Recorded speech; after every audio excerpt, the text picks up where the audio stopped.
Hello, hello, hello. Good morning, good afternoon, or good evening, whatever time it is where you are at. I'm in Las Vegas and it's morning here, and you are tuning into my first episode of Kinky Story Time. Most of my Kinky Story Time episodes will be done at night, but I got out the shower today and I was like, I feel like reading a story.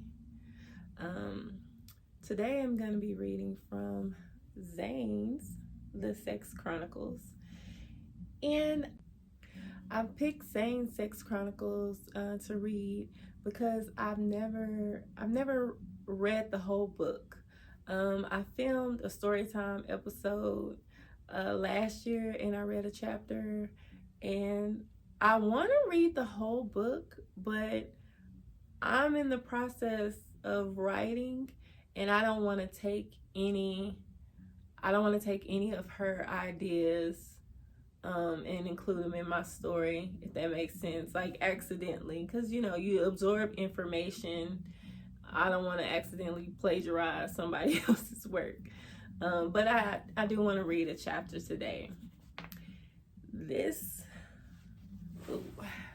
The one that I picked, Valley of the Freaks. Any freaks out there? All right. Welcome to the Valley. The Valley of the Freaks has been around for about a decade now, and I've been general manager for about 3 of them. My name is Grace, and I would just love to sit on your face. The Valley is an underground galleria of interesting business establishments, sexual hang-ups, moral issues, and other matters of such nature must be left at the gate. The customers here don't need to be judged, ridiculed, or harassed by those who aren't sexually free. We get all types down here, from wealthy socialites to women who have put their hair weaves on layaway, famous athletes to drug dealers, bikers and truckers, even priests. No one gives a shit who you are down here. As long as you have the cash, we have the ass. I need to go to Valley of the Freaks. We have regulars. Some are here every damn day. And then we have tourists and others who just want to take a brief walk on the wild side. We even have a special parking section for trucks, recreational vehicles, and buses. Most people don't believe we even exist until they actually see it for themselves. It's kind of like the person who's quick to believe there are 500 million stars in the sky. But if you tell the same person that a bench has wet paint on it, they have to touch it to make sure. Very, very strange, but human nature itself is strange. We have several different establishments in the Valley. It's my personal responsibility to make sure they all run smoothly. We're one of the biggest employers in this city. I have stacks and stacks of applications from people who are just dying to work here. I have plenty of fine mandingos to back my little ass up if there's any trouble. They give a whole new meaning to the word bouncers because I bounce their dicks all the time in my office. Hell, I can't help but be horny around here.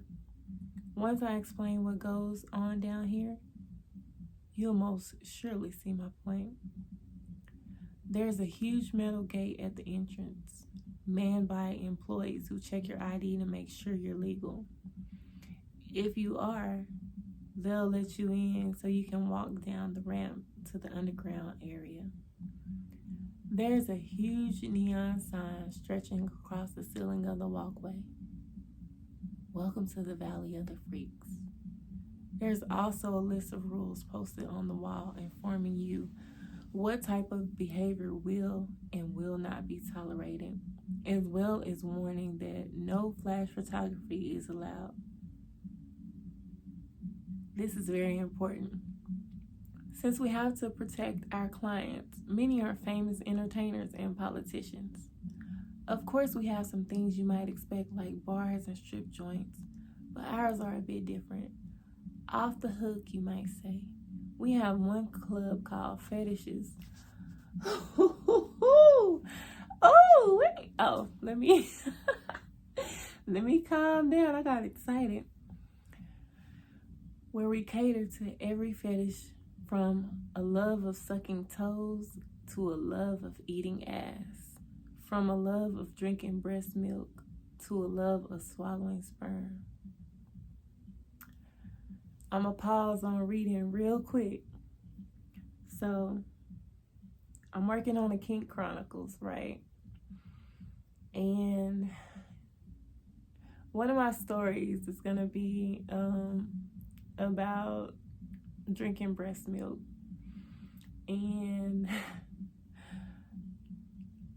you know what? I'll share that chapter on my next story time. It's a true story. So okay, let me get back to the story. We have a couple of strippers in there who are pregnant and squirt breast milk on the customers while they are dancing. They'll also squeeze some in the shot glass for $20 a shot. Check this out though, and I know this will shock you. Men are not the only ones who pay for breast milk shots. It shocked me.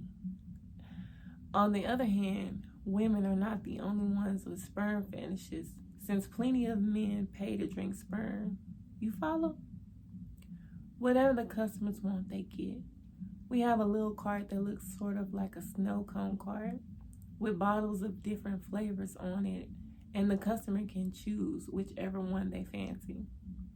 We have another strip club called The Pit, where women strip down to nothing and then wrestle each other in a big pit filled with mud. Sometimes there are as many as 10 women in the pit at a time. Customers are allowed to take the female mud wrestlers on if they like. The pit is a favorite of the bikers and truckers. Something about crawling around in a grimy substance with naked women turns them on. Truckers and bikers also love to prove how strong they are. So we have a nightly contest for them to strut their stuff. We took the regular arm wrestling competition done at most truck stops and biker bars and put a twist on it. The bravest of the face off with each other in a dick tug-of-war. The loser generally walks away with a very tender dick, and the winner gets a coupon for a free blowjob. Then there's Temptation, our biggest strip club and the closest we come to getting normal. There are 2 separate performance rooms, one where we have female strippers and one where we have male dancers. Most of the housewives and businessmen hang out in Temptation, stuffing dollar bills in the bras, thongs, and bikinis of the dancers.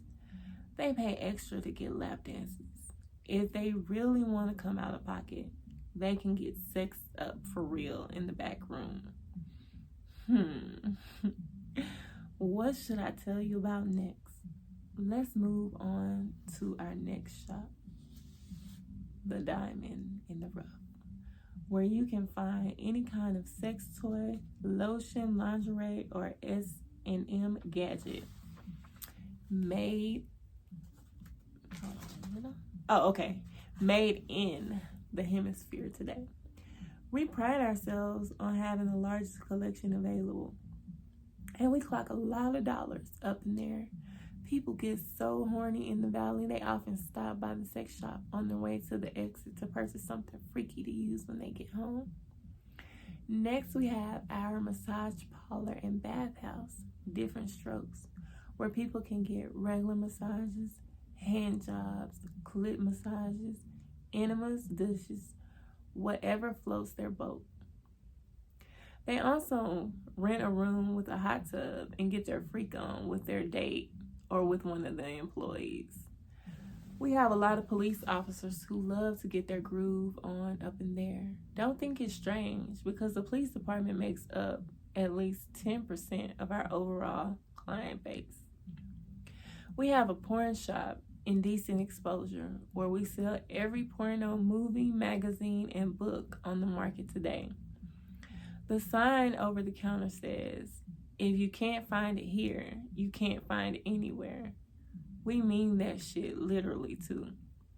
We have it from all books on how to fuck to porno featuring farm animals. I'm not into bestiality. Oh, no, I'll pass. Let's see. Let me reposition. We also have booths in Indecent Exposure where you go in, pull the curtain behind you, put a crisp dollar bill in the machine, and get to see a brief trailer of a porno flick before you purchase it. That's a good idea. There are other booths. There are other booths as well where you slide a dead president through a hole in the wall, either 10, 20, or 50, sometimes even 100, depending on what you want to see. After you insert the money, the curtain in front of you is raised, and a live naked man or woman appears behind the glass. You can talk to them and tell them what your pleasure is, such as watch them masturbate, watch them fuck themselves with a foreign object, or even have them call another person in the room so you can watch the two of them get it on. 2 women, a man and a woman, 2 men, whatever's clever. For those who want the ultimate memento to take home with them, we let them make a porn movie of their own, with themselves as a star. We have a costume room, makeup artist, the whole 9 yards. This is one of the services normally sexually repressed people soak up like gravy. It is their opportunity to prove to themselves and the rest of the world that they can let go of all inhibitions and get downright nasty. Lots of married women make tapes with other women to give to their husbands or gifts and stuff like that. Young studs from college age to about 30 love to make movies too. They take them home and pop them in the VCR after the football games on Sunday so their buddies can see what a man's man they are. We have the body bar where customers are seated at a table and can see the food prepared in front of them. There are a couple of catches though. All the food served in the body bar is room temperature, and instead of being prepared on a grill attached to the table, it's prepared by a chef on a nude body. That's right, child. Customers select a man or a woman, and the person disrobes and lies on the table. At that point, everything from sushi to grilled chicken salad is strategically placed on their body by the chef, and the customers use chopsticks to eat the food off of them.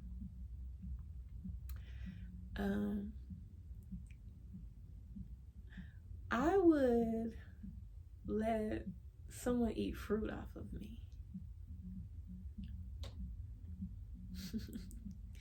There's also another restaurant in the valley, Freedom Cafe, where customers are required to check all their clothing at the door. It's a plush restaurant, dimly lit with television screens all along the walls and in every booth, as well as a gigantic movie screen in the middle of the dining area. All the screens show the same porno movie, whatever the night's selection is, at the same time, viewing pleasure. Freedom Cafe serves everything from hamburgers, seasoned with pussy, to chef salads tossed with cum dressing. We also have special cakes for those celebrating their birthday with us. The waitstaff, also nude, comes to their table to sing happy birthday to them and present them with a cake. We have cakes shaped like big black dicks and others shaped like black ticks. To each his own. My birthday is coming up. I would love to have a cake shaped like tits. We do have a normal dance club where people just dance and socialize. It's called the Freak Dome, and it's mad cool. It has a huge dance floor, and we have new dancers on pedestals throughout the club. There's only one requirement to be a dancer in the Freak Dome. You must be over 300 pounds or you must be a midget. The disc jockey in the dome is one of the best on the East Coast. He has his own morning radio show and works the dome at night. He never complains because he's paid very well and never has to go home alone. Women practically throw pussy at him. Hell, I even threw mine at him a time or two. Well, that about covers it, except for the go-between. The go-between is a little place we have by the exit for people not fortunate enough to have a lover with them or waiting for them at home. It's for clients only. And basically what we do is play matchmaker. Customers give the receptionist some quick information, which she types in the computer, telling what they are looking for sexually. Then she asks them to have a seat in the waiting room. After a while, usually within minutes, as it nears closing time, a suitable match is located. The two are introduced and they take it from there. I've had several customers write me thank you notes and send me wedding invitations after meeting their soulmate in the go-between. That's cute. Often the people who leave together are so incredibly horny that they end up having some hellified sex and fall in lust by the time the sun comes up. The Valley of Freaks can't be located in the phone directory or by calling 411. We have no billboard ads on the highway, and we don't pass out flyers. You don't need any of those things because we stay packed. If you really want to check us out, ask enough people, and you'll be surprised who can give you directions. Your friend, your coworker, your boss, your brother, your sister, your lover, hell, maybe even your own mother. Bottom line is seek and you shall find. Ooh, okay. That was steamy. Tell me what you thought about that chapter, and also if you have a book suggestion or you have a story that you want to share and you want me to read it, you can email me sexnovelist1@gmail.com if you have a story of your own that you want to share, and you can drop in the comments if there's a book that you want me to read. All right, thank you for tuning in. Tell a friend and tell a friend. Until next time, later.